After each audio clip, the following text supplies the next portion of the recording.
Now lean in, child, 'cause these mountains been restless ever since Marrow Mouth let out that dreadful cry. A sound like that don't just fade, it settles in the ridges, waiting for the right night to rise again. And on the 11th night, the hollow tried to tell the truth twice.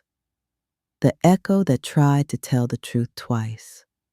Junie May was sitting quiet on that ridge, her little heart still tender from all the names the hollow had whispered back to her.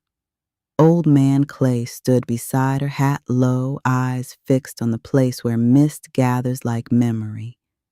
Then it came, a sound like breath caught in a throat.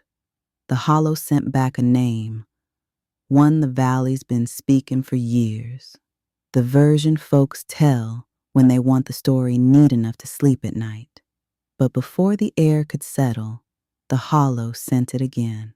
Same name, same syllables.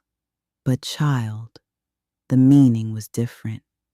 It was the truth the mountain kept buried, 'cause the living weren't ready to hear it. Old Man Clay stiffened.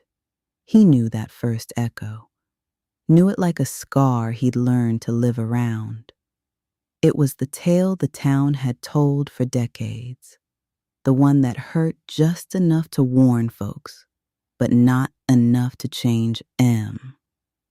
But that second echo, Lord, it came back heavy, came back with sorrow in its bones, came back with the weight of what really happened on a night the valley tried its best to forget. Old Man Clay's breath left him. Junie May felt the ground tremble under her feet. The hollow was trying to return two truths at once, the one the people told and the one the mountain remembered. The air split. The trees bowed. The mist pulled back like it was scared to touch the truth. And for the first time since Marrow Mouth's cry, the hollow sounded afraid. Child, you ain't never heard fear till you've heard a mountain try to speak and choke on its own memory. That's when Old Man Clay stepped out a little ahead of Junie May, lantern dimmed low, eyes full of things he'd carried too long. When a truth is too heavy, he said, the hollow splits it. One truth for the living, one truth for the dead, and he warned her. If the hollow kept trying to return both at once, it could tear itself open and spill every memory it ever held. The hollow sent one last pulse, a plea really. It wanted someone to take the truth from it, to carry the burden so it didn't have to echo anymore.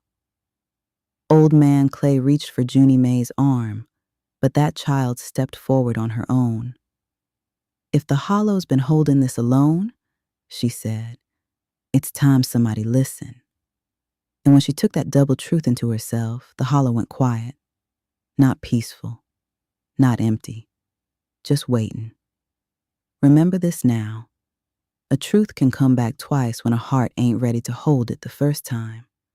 But the bravest souls, they listen anyway and carry what the mountain can't.